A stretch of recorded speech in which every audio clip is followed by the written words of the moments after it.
The water heater situated in the store cupboard has been developed for the immersion to be as economic and as convenient as possible. The water timer is already set. This has been security locked and cannot be changed. This is to ensure that the water is heated in the most economical way.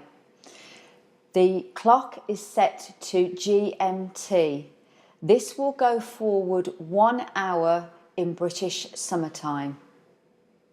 In the event that you require extra hot water, all you need to do is press the boost button once on the machine, and that will give you 1 hour's extra boost of hot water.